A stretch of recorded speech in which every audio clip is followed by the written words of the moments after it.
Now then.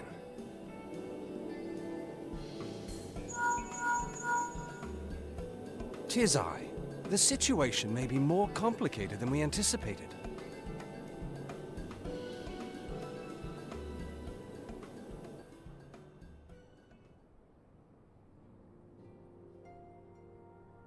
Indeed, I shall remain watchful. Ere thou goest, another matter requireth thine attention. A young maiden, full eager to... Wherefore inquirest thou of her fairness? Very well. Be she damsel or devil, I shall direct her steps to Revenant's Toll. Save thine insinuations for one given to such impropriety. Thou shalt not find me amenable.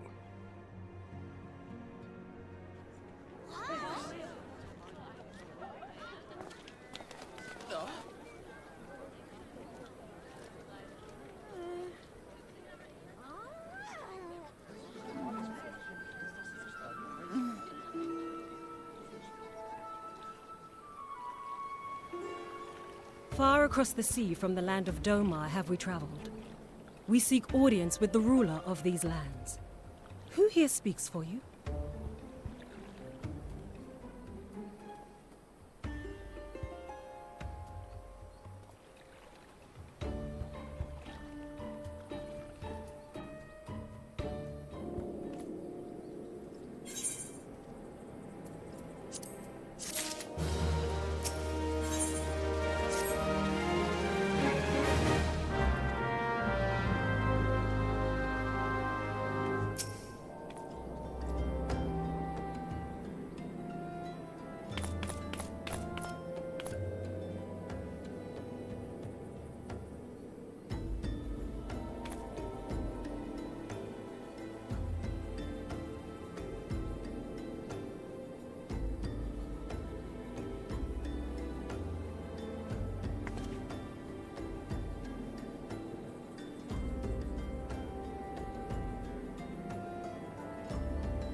We have traveled some several thousand miles across the sea from the nation of Doma, in hopes that we might find sanctuary in these lands. Sanctuary, Lady Yugiri?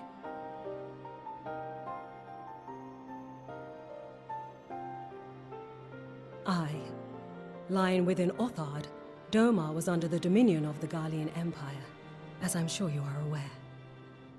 When the War of Succession broke out in Garlemald, we espied an opportunity to free ourselves from the yoke of imperial oppression and took up arms. Only to be crushed. And so I gathered what few Domans escaped the reckoning and guided them hither to your shores. A war of succession? Then the Emperor... Forgive me. You said that Doma was under Imperial rule, did you not? Doma is gone. Razed to the ground as an example to the other provinces. 12 have mercy. And your people? On a ship anchored in Vesper Bay, flying borrowed colors. Many were complicit in the rebellion, or akin to those who were. They will not come ashore until I send word that it is safe to do so. I sought an audience with your rulers, but was summarily refused. The lords of Ul'dah are not wont to entertain foreign refugees without suitable encouragement. Mayhap I was foolish to expect otherwise, but our supplies run low and we have young ones in urgent need of care. I have seen the tents outside the gates, however. We are not the first to seek asylum, nor will we be the last. Be that as it may, Ul'dah is no friend to Garlemald. Your tale would stir the hearts of many men and women here. The Sultana and the Syndicate will not be so easily swayed, but I shall see that you are granted an opportunity to plead your case. This is within your power? Well, far be it from me to boast, but I do have the ear of certain influential individuals. I am in your debt. Lady Yugiri, forgive me for observing, but your choice of attire seems like to evoke feelings of mistrust. Men are wont to fear the unfamiliar. We know this from experience. We seek only to spare the people of Ul'dah unnecessary disquiet. I shall defer to your experience, then. I thank you for your understanding. It seems I have urgent business with the Flame General. I leave our guests in your capable hands.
I, Yugiri of Doma, am honored to meet you at last, Your Grace.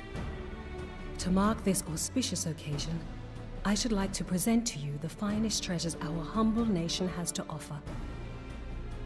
Alas, the circumstances which have brought me here today have divested me of both time and dignity. I come before you as a pauper in direst need of aid, to request that you grant my people asylum. I, Nanamo, 17th in the line of Ul, welcome you to our city. Be at ease, Lady Yugiri.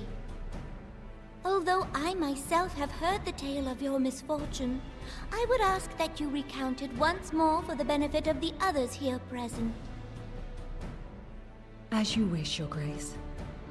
For many years, my nation, Doma, suffered under the yoke of imperial rule, and my people yearned to be free. Thus, when a war of succession broke out in Garlemald, we sought to take advantage of the chaos and reclaim our liberty.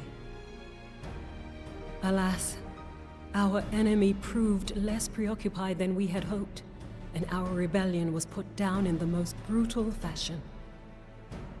Those who survived, how many do they number?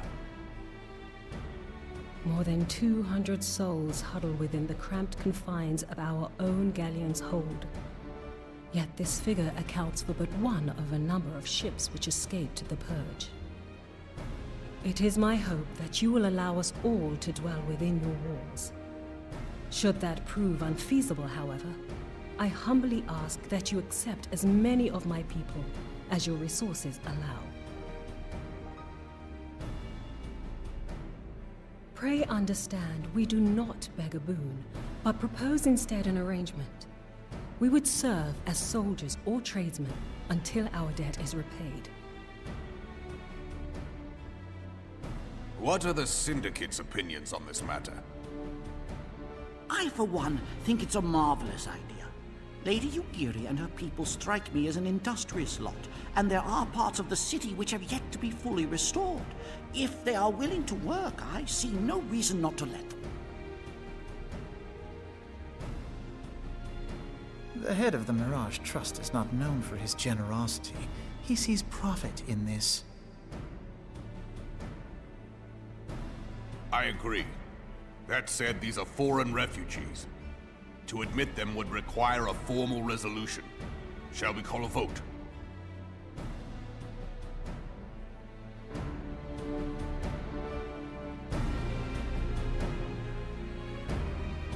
The law is the law. Lord Lolorito? Tell me, are you blind or willfully ignorant? Even now, our streets are choked with the displaced victims of the Calamity and Alamigan refugees. They live hand to mouth, subsisting on aid provided by the immortal flames, the cost of which grows ever higher. The wealth of Ul'dah is not without limits, my friends. And need I remind you that these refugees are prone to violence and criminal activity? You have all read the reports, I think. Without homes or employment, it is only a matter of time before men grow desperate and take that which they imagine has been unjustly denied them. Yet, knowing this, you would have us swell their ranks. Mayhap you think the brass blades and the flames are not hard-pressed enough? Some say the chairman of the East Aldenard Trading Company passes Gil thrice daily. This may explain how he came to be the wealthiest man in Ul'dah. Or it may simply be that he's ruthless beyond reckoning. Surely the Sultanate can support the few hundred domins Lady Yugiri represents. That our resources have been taxed, I do not deny. But we are hardly in danger of financial collapse. I move that an exception be made. An exception, Your Grace? I am suddenly reminded of a similar debate some years ago regarding a number of Alamigan refugees, if memory serves. What were your words that day? Yes. The law is the law. And so our visitors remained in Little Alamigo. Mayhap our wise and benevolent Sultana would be so good as to enlighten us as to which other of our laws should not be upheld. Mind your tongue, Lolorito. My lord, I share your concern for the welfare of our great nation, but we must endeavor to take a longer view. You know as well as I that people can be a resource still more precious than Gil. Precious or not, they were never yet so reliable. And unlike those who frequent your establishment, I have no desire to gamble with my future. Uldar's greatest asset is, and has ever been, her material wealth. We risk this at our peril. One need only look to Teleji Adeleji's example for evidence of the danger in allowing sentiment to dictate policy. How far the vaunted Mirage have fallen, both in repute and profitability, since he began employing refugees. How I choose to conduct my affairs is not your concern, my lord. A proposal has been tabled. Given its urgency, I move we forego further debate and call a vote. To accept the Doman refugees or not. Those in favor, I bid you remain. Those opposed, I bid you leave.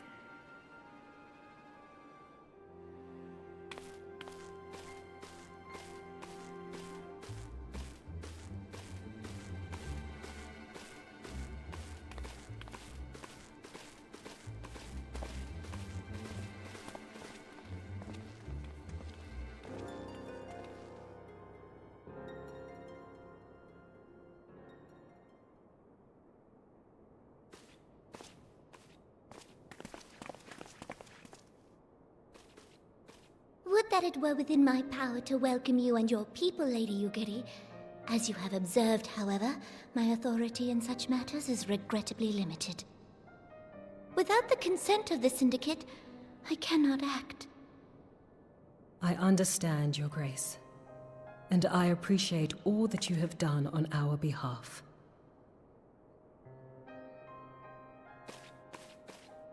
The nerve of the man!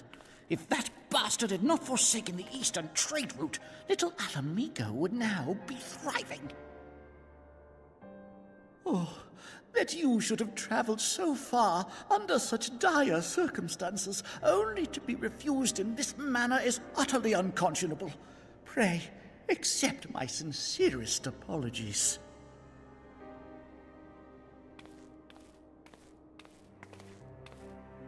Now that the Empire no longer poses an immediate threat, they see little reason to maintain the pretense of unity.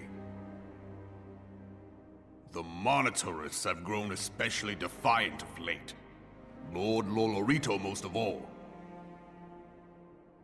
But this is neither the time nor place for that discussion.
How goes the fishing?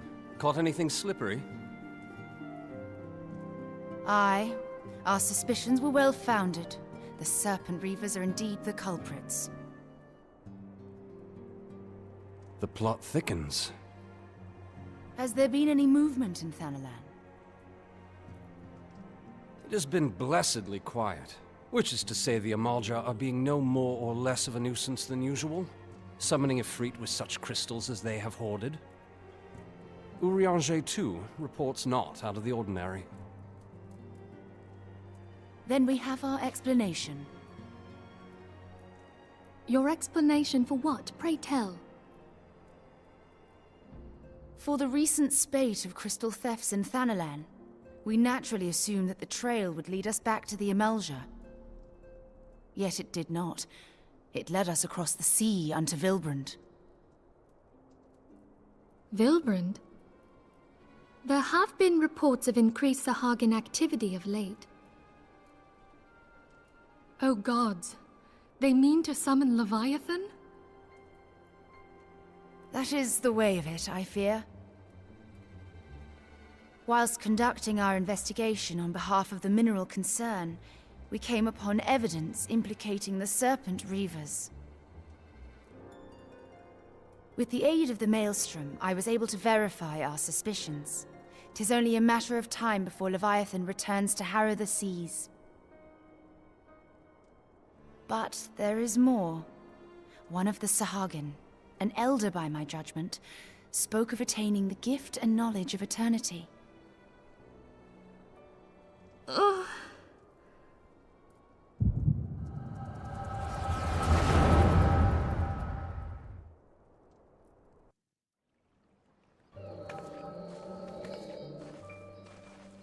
Such a disturbance in the ether. If I did not know better, I should think this device defective.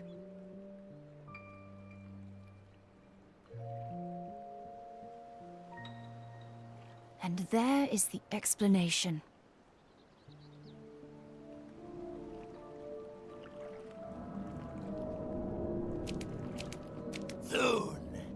Soon it shall begin. Our Lord shall rise midst surging waves to wash away the finless ones. And I shall be granted the gift and knowledge of eternity, and with the emissary stand equal. Then shall I know no cessation, no oblivion.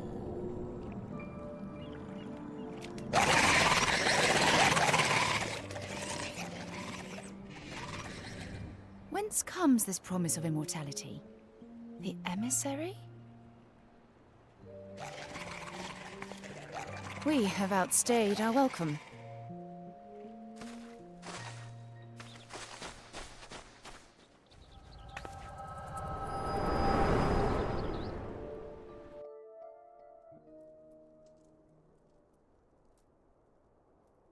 The gift and knowledge.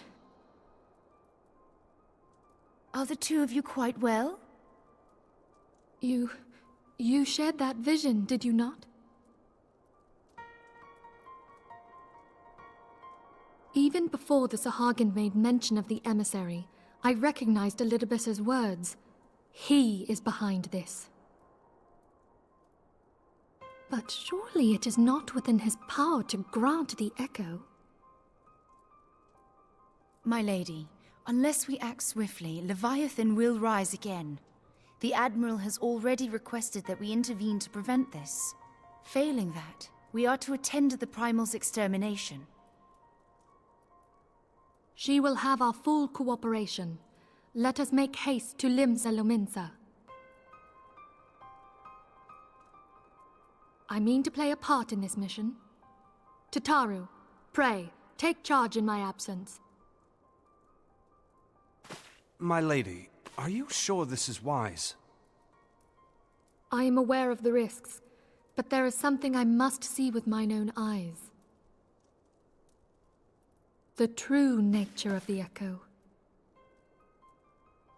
Very well. I shall not stand in your way. On the condition that you permit me to accompany you as bodyguard. Your company is ever welcome, Thancred. I take it something ill is afoot. Aye. A primal is about to be loosed upon Eorzea. A primal? A godlike being whose very existence is a bane upon the land. We scions of the Seventh Dawn are sworn to put an end to their kind.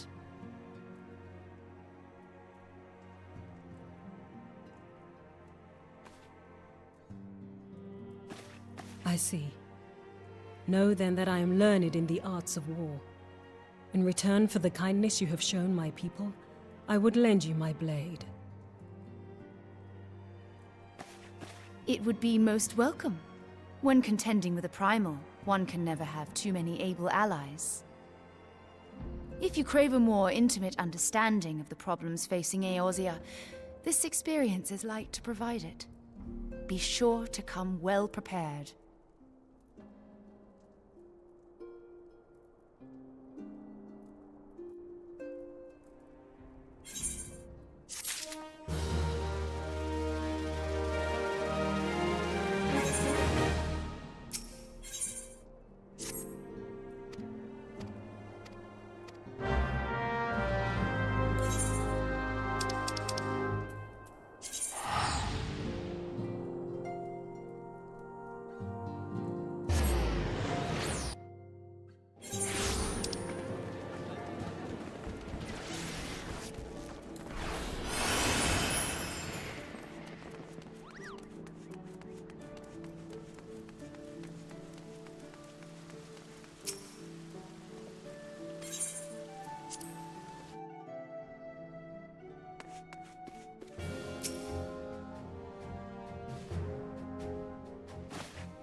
than them. They have made thralls of soldiers and civilians both.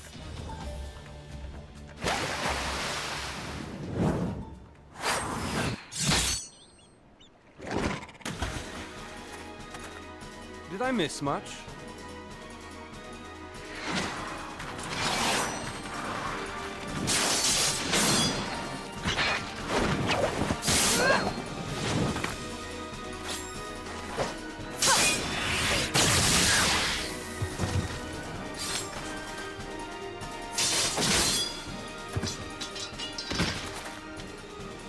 So that is how you fight in the Far East.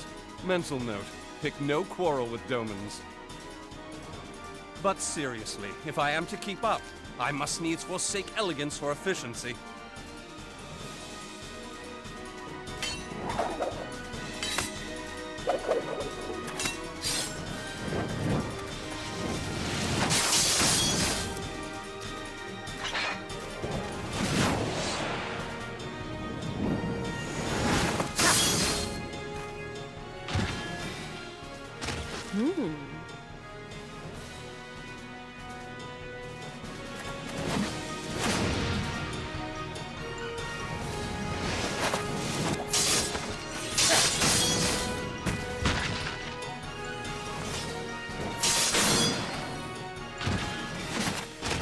To the Aetheryte!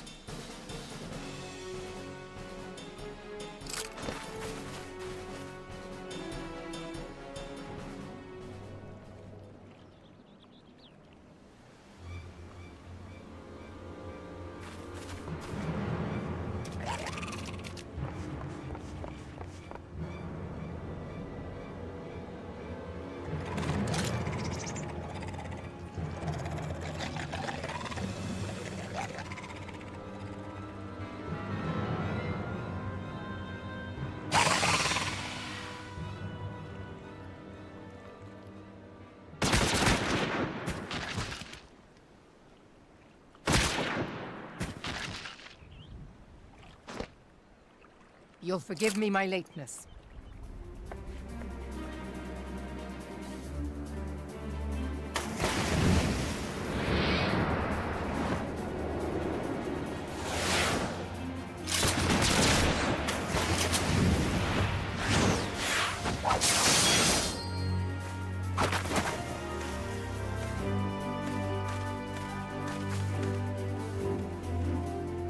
I've been something of a liability of late, I know. 'Tis high time I set about making amends.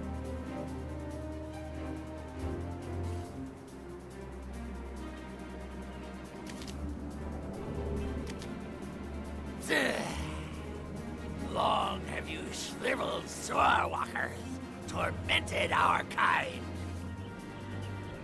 But no more! Your time is at an end!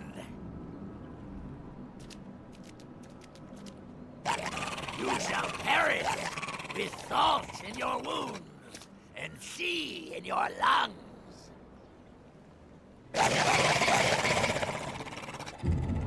Lord of the world, hearken to our plea. Lord of the world, deliver us from our misery. Do you feel that?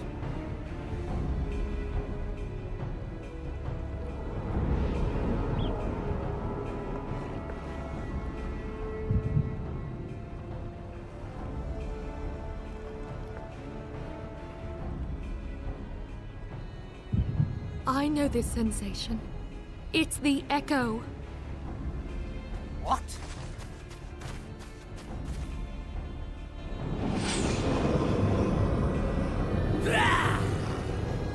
Such power! It is transcendent!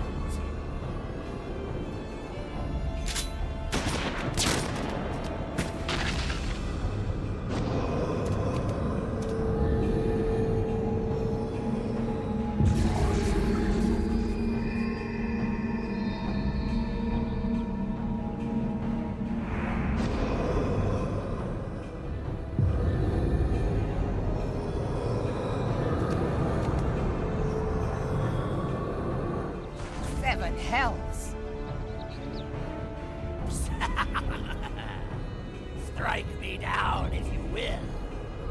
you, sire! I have mastered the gift! I am eternal!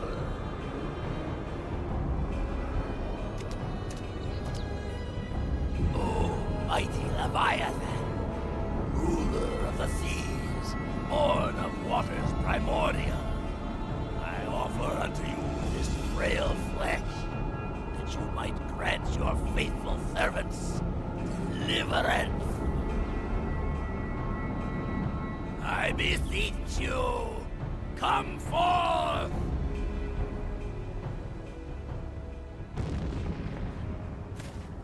Die, damn you!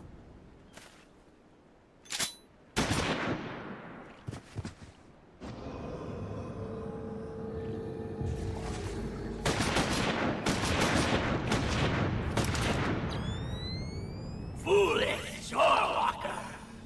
You cannot kill that which is eternal!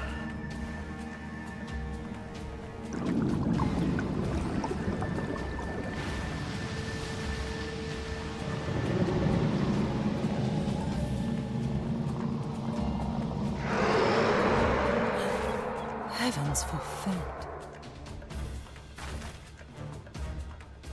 Damn it all!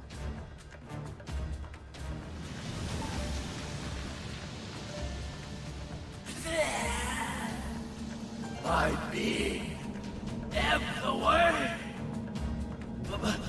It should by right be infinite. Am I not immortal?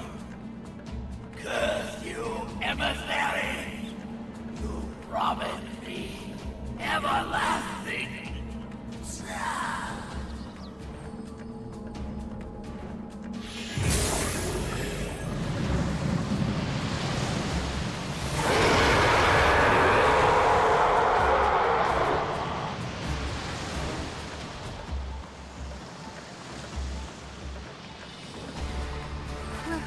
Where did he go?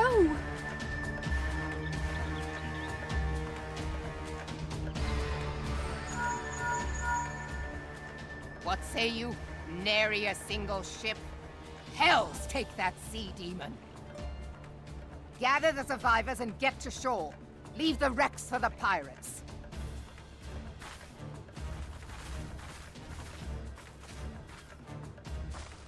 Leviathan wastes no time. The diversionary squadron is lost. For a mercy, 'twould seem the Primal now makes for open sea. But why does he not press his advantage? Unless... God save us. He means to unleash a tidal wave.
There used to be a hamlet beyond South Tidegate in western Lanosha. Hearthstone, 'twas called. Some years prior to the Maelstrom's founding, Leviathan rose from the briny depths and set about unleashing watery hell upon us. On that occasion, the company of heroes put him down before he could do too much damage. But when the bastard came next, this time in the wake of the calamity, we were not so fortunate. Weary of ravaging our shoreline, He summoned a tidal wave which fair leveled Hearthstone and washed the soil away for good measure. The area was subsequently occupied by the Sahagin. Aye, the thrice-damned creatures transformed it into a spawning ground for their brood. Given the quantity of crystals stolen to feed him and his legion of thralls, we can be fairly sure that Leviathan is stronger now than in his previous incarnations. If that sea demon is left to wreak havoc, what befell Hearthstone may well befall a larger settlement, even Limsa. That cannot happen. The Primal must be stopped. That was ever our objective, Admiral. But how are we to achieve it? The sea is Leviathan's uncontested domain. The ships of the 3rd Squadron could not close to within 100 yards of the Primal, nor could their cannons pierce his defenses.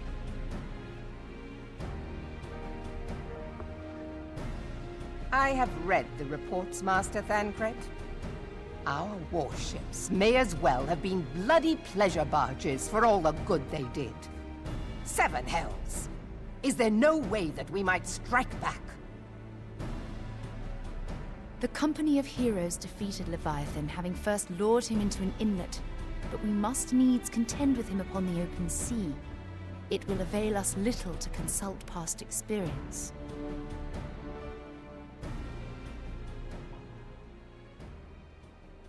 Admiral, if I may. Speak freely, Marshal. By all accounts, Leviathan's most formidable weapon is the very sea itself. Waves and whirlpools, tides and currents, all these things are his to command. The key to victory, I believe, lies in disarming our foe. This, in effect, is what the company of heroes achieved with their ruse. We cannot lure Leviathan from the sea a second time. But what if we could weaken his hold upon the element of water? I have heard of devices capable of such wonders. They draw upon the power of corrupted crystals, I am told.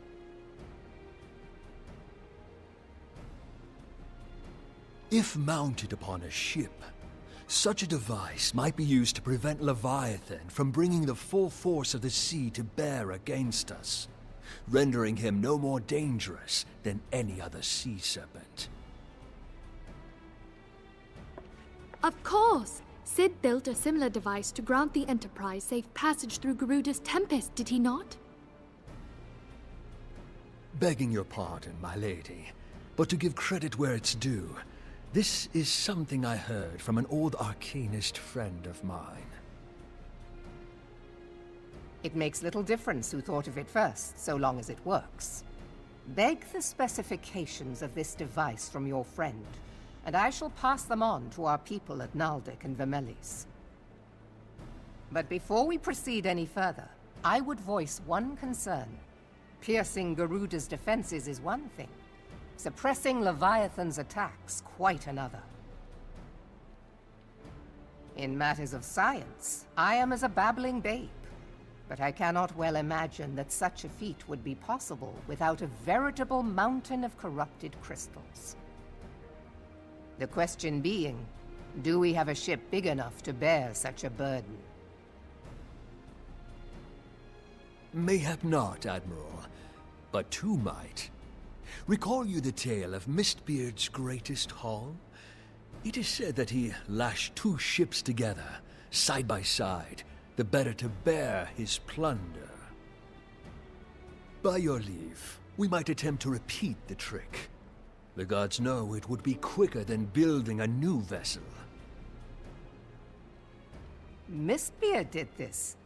Truly, Marshal, upon the subject of the Pirate King, you are as a scholar. Now, from what I have gleaned of these matters, the device will need to be in close and constant proximity to the target. To wit, we must lash our twin vessel to Leviathan. This in itself will be no small feat. Ramming speed will be required, but given the weight of the cargo, that will only be attainable with the aid of a towing vessel.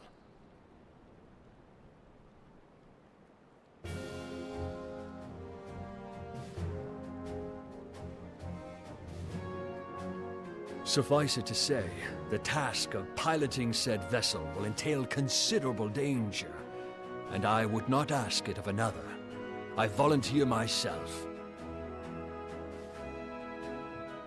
'Twill be dangerous for all involved, but we have no better recourse. Very well.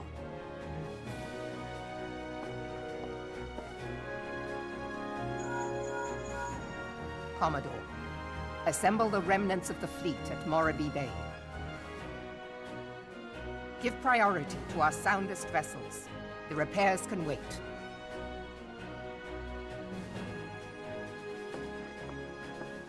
Storm Marshal Slafirson, command of the operation is yours. I want that twin vessel ready to sail post-haste. At once, Admiral.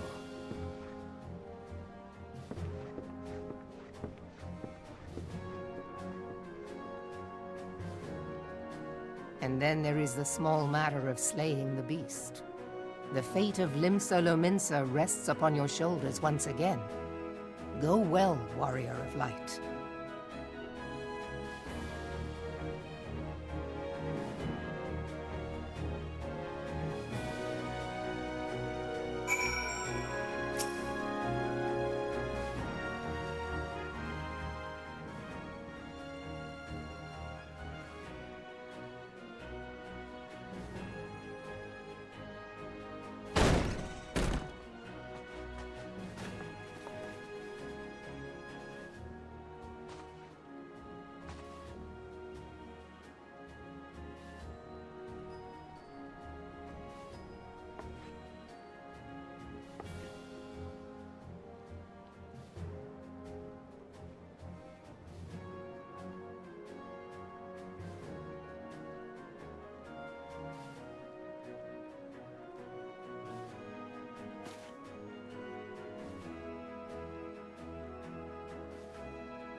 we Lominsans are sworn to strive, till sea swallows all, and swallow all it would have had Leviathan prevailed.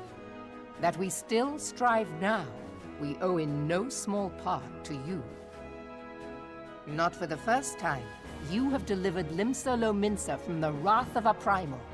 Never has our nation known a stouter ally. On behalf of my people, I give you my humblest thanks.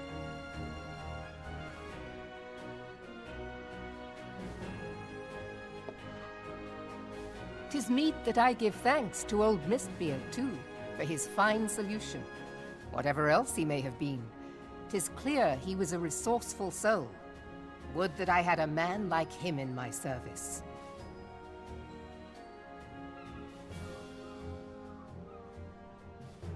Before I set foot in these lands, I had no inkling that the people of Eorzea contended with such mighty foes. Suffice it to say, their existence came as something of a shock, as did the idea that they could be defeated. This experience has served to remind me of the vastness of the world, and the boundless potential of man. Though I am but a refugee in this realm, I would fain be of use to you in your fight. Know that I am tutored in one of the foremost combat arts of the Far East. It may seem outlandish to the Eorzean eye, but should any of your people care to learn, I would be pleased to initiate them. And I will see to it that they are grateful. I have no doubt that your knowledge and skills will serve us well. Besides, your art is not so outlandish as you think. Would you not agree, Master Thancred? Naught escapes your searching eye, Admiral. Few are privy to this information, but Limsa Lominsa is home to a certain secret fraternity. Its members are trained in a form of combat not unlike your own. By my judgment, it should not be beyond such individuals to adapt to the techniques I witnessed you employing with such admirable deftness. I am heartened to hear this. I too noted a kinship between your style and mine own, though it seemed to me that you fought differently in the beginning. I suppose I did. What can I say? I'm a man of many talents. Though you may labor to believe it, Thancred was once something of a scoundrel who fraternized with the criminal class in these parts. Yestola! You jest, of course. But for a chance encounter with Alphino's grandsire, he might never have left Limsa Lominsa, or received an education in Sharlayan, or taken up his post in Uldar, which is where he trained in the blade, lest you wonder.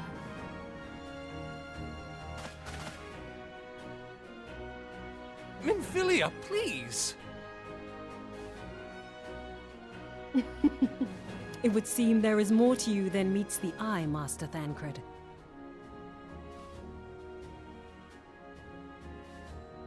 Lady Yugiri, I am told that you and yours came to Eorzea seeking permanent resettlement, and that many domins have since been engaged as frontier hands at Revenant's Toll.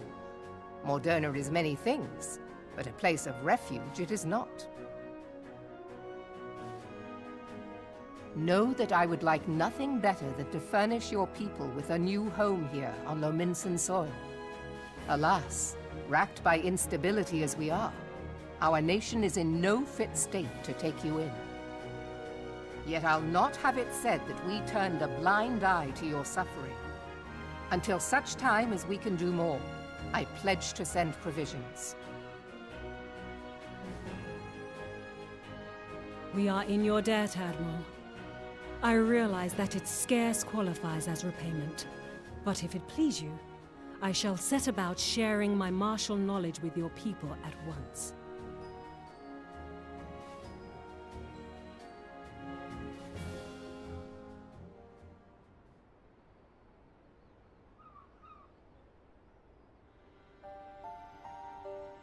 You wished a word in private.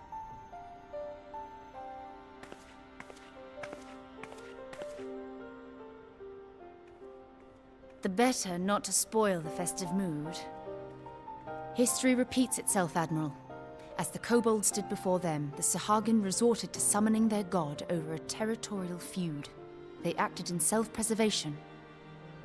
It may be that the Sahagin initiated this particular clash, but how it begins does not interest me so much as how it ends.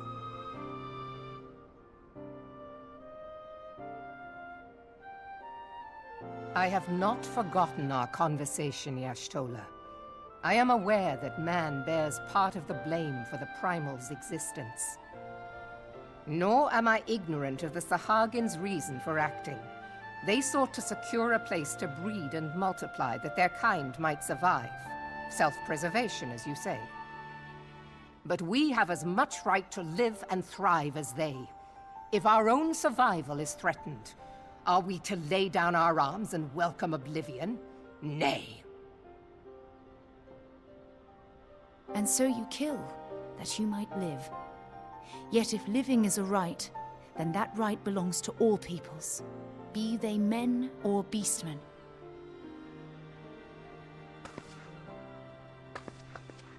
I'll not deny your reasoning. But when a storm gathers, it falls to me to see my people safely through it. That is my duty, and I shall do it.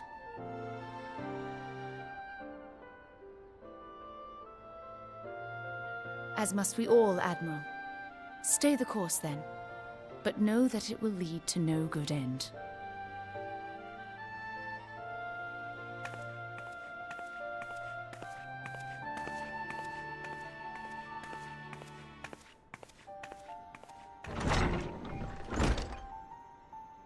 Man has ever put himself first and foremost. To justify his actions, he clads himself in the armor of righteousness, though it be a fancy of his own making. In this, mayhap the Garleans and we Domans are not so different.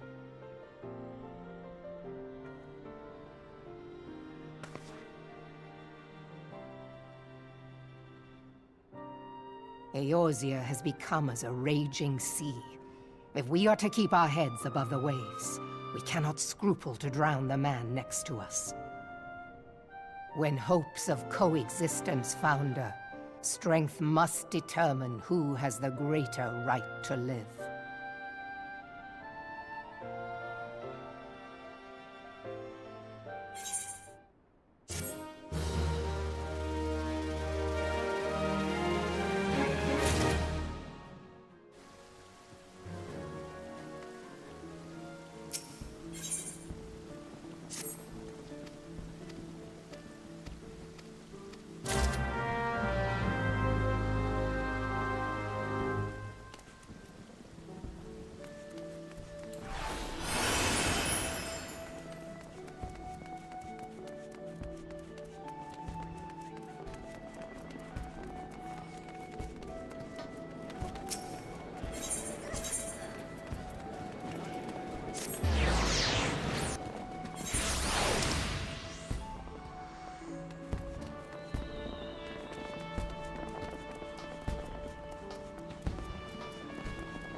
I have been reflecting upon the events which took place during our visit to Vilbrand. If you have a moment, I would share my conclusions with you. Please, bear with me. When the Sahagin Elder summoned Leviathan, he employed the power we have come to know as the Echo. Though I cannot well explain the how of it, it would seem he became immortal in so doing. When the Admiral subsequently slew him, his spirit emerged from his lifeless flesh, a consciousness shorn of physical form. Thus transfigured, he took up residence in the body of his minion with the ease of a man donning a favorite glove. Long have I known that the Echo allows one to pass through the walls of a man's soul. But never did I imagine that it could free us from our own flesh, nor less that our souls could then occupy the next corporeal vessel to take our fancy. It was of this that Elidibus spoke, an existence which knows neither cessation nor oblivion. And yet, though the Sahagin had mastered his gift and thereby become immortal, he was by no means invulnerable. As we both bore witness, he was ultimately absorbed into Leviathan. And the import of this observation? If the Ascians' mode of existence is indeed the same, it can be inferred that they too are not invulnerable, that they can be destroyed. There exists a legend which tells of souls who are reborn upon the cusp of each umbral calamity, that they might stay the encroaching darkness. To most, it is but a fairy tale, yet recent events have given me cause to wonder. Could the legend in fact refer to the Echo? Much and more yet remains unknown, but I am confident that all will become clear in time. For the present, however, what matters is that the key to defeating the Ascians may at last be within sight. With Urianger's aid, it is my hope that I shall fathom this matter ere long.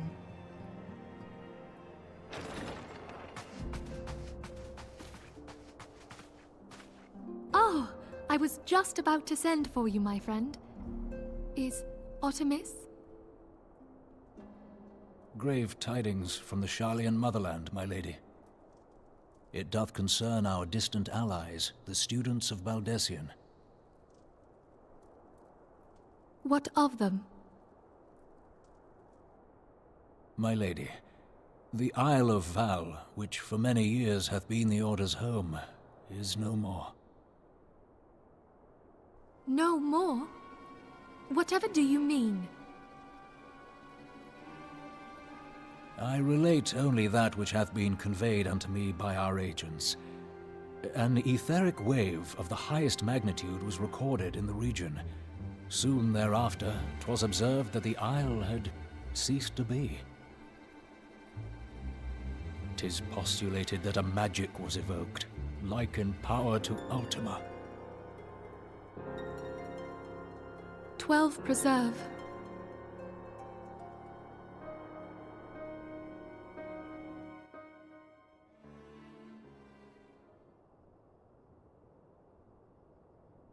If there are no other matters, I move that today's meeting be adjourned.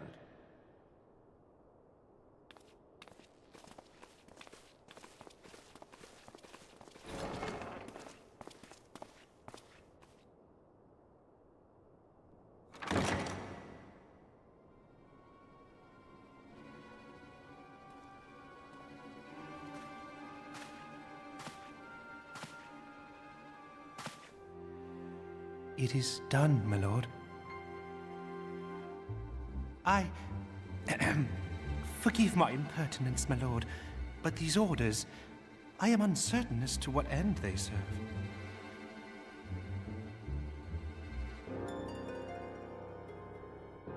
Revolution.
Come, you must have gathered by now that Tataru is given to exaggeration. As you can see, I am quite well. Ul'dah, on the other hand, is not. This riot was anything but an isolated incident. There is a restlessness in the air. Tensions long simmering are at last threatening to boil over.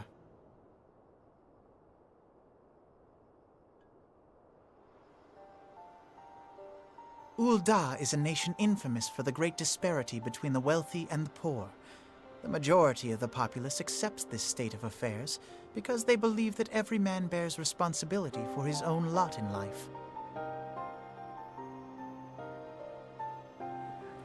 To an Ul'dan, money is the foremost, and some would say the only measure of a man's worth. Small wonder that the wealthiest wield the greatest influence. So where do the refugees fit into this social hierarchy? What place is there for those who fled Alamigo and the destruction of the Calamity? Plainly, there is none. They have no wealth, no power, and no worth. To the Ul'dan way of thinking, they may as well not exist.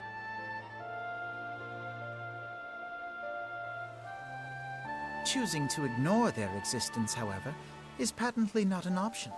General Rauban and the Sultana understand this, which is why they ordered the Immortal Flames to provide the refugees aid and succor. Yet none would dispute that the expenses incurred by this policy grow by the day, with no end in sight.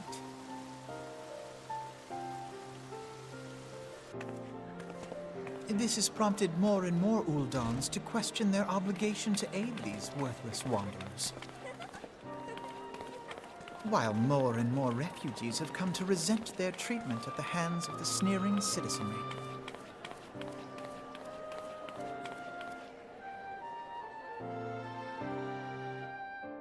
The manner of Lord Lolorito's refusal to grant the Domans asylum bespoke a disdain for all refugees, an attitude shared by the rest of the monetarists. And you may be sure they make no effort to conceal their opinions. It was only a matter of time before the refugees united in protest, nor is it any surprise that some among them would ultimately resort to violence.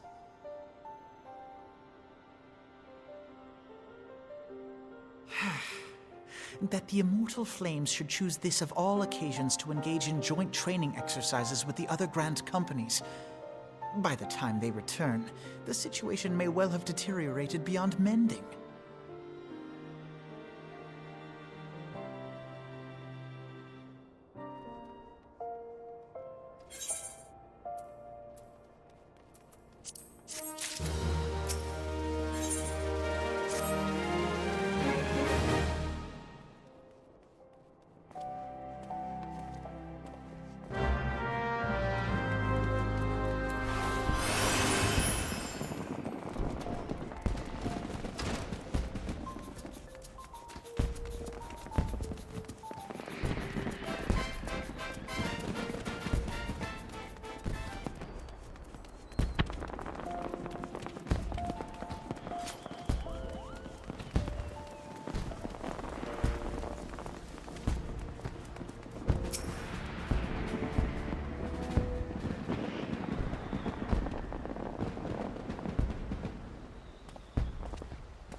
Commander Swift has kept us apprised of your recent activities.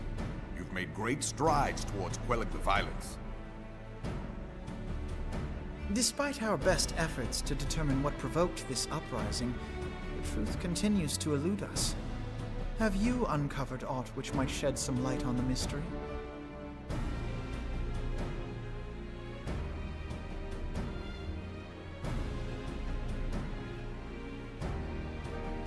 This information does not leave this room. The Syndicate's decision to reject the Doman refugees' appeal for asylum had lasting repercussions. A number of those displaced by the calamity claimed it was proof of a policy of discrimination. Together with a group of Alamegan refugees, they organized a series of demonstrations to protest against the Sultanate. Demonstrations which became heated, but did not descend into violence. Until a certain incident served as a call to arms. A unit of brass blades sent to supervise a demonstration loosed arrows upon unarmed protesters. It was this atrocity which prompted the refugees to take up arms.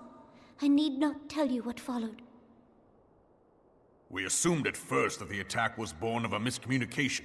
When emotions run high, they happen. But suspicions were raised regarding the unit's commanding officer, whom I ordered interrogated.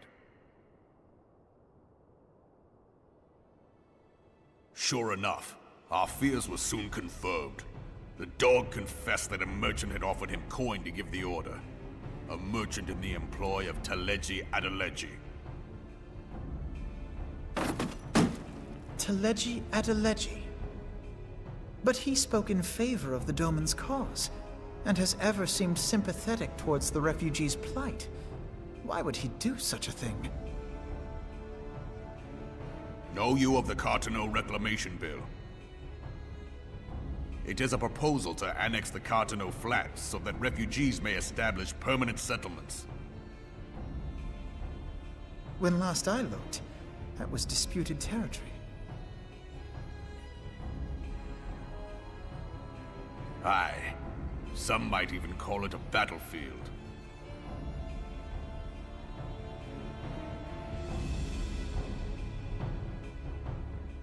The destruction wrought by Bahamut was greatest at the Cartano Flats. That much is common knowledge.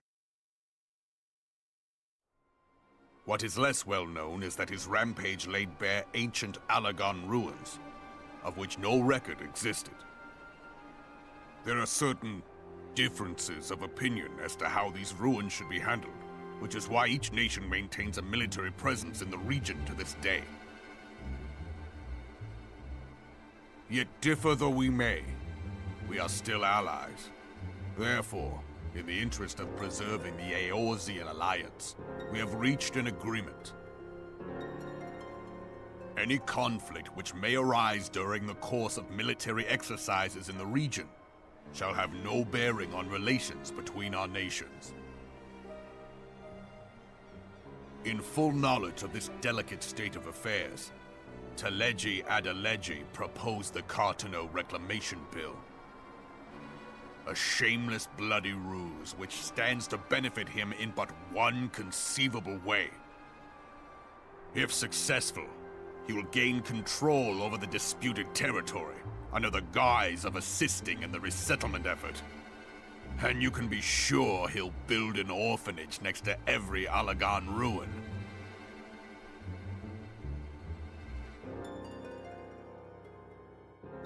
The man would threaten the unity of the Eorzean alliance and risk countless lives for personal gain. He walks a path all his own, independent of any faction and beholden to none of his fellows on the Syndicate. By inciting the less fortunate to violence, he hopes to convince others that the Cartano Reclamation Bill is the only viable solution. His sympathy for the plight of the Domans was not but posturing to gain credibility with the refugees. Of that there can be no doubt.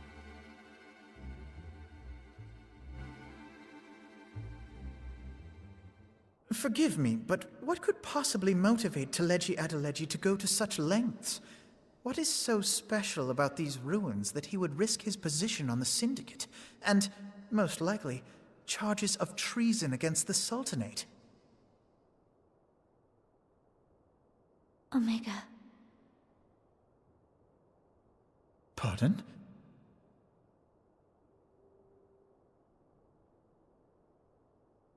An Oligon monstrosity, not unlike the Ultima weapon. Mayhap larger, we know not. It has yet to be fully excavated. Oligon inscriptions indicate that it was created to fell Bahamut himself.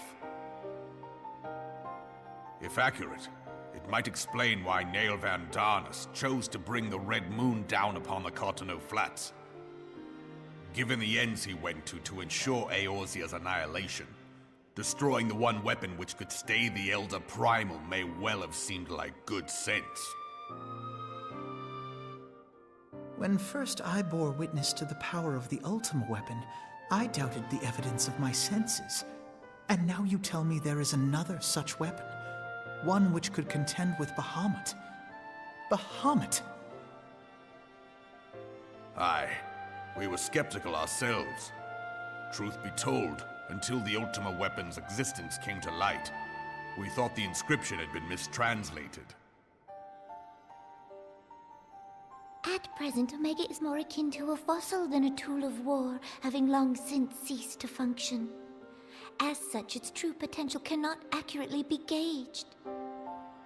However, if someone were to restore it, as the Garleans did the Ultima weapon, I have little doubt that he would wield untold power. Power enough to subjugate Uldar like as not, and the rest of Eorzea besides. Which is doubtless why Teleji Adeleji yearns to have it. That he should aspire to world domination. He who has ever walked 2 paces behind Lord Lolorito in matters of commerce. 'Tis in acknowledgement of his own limitations that he seeks this power. Woe betide us all should we allow him to have it.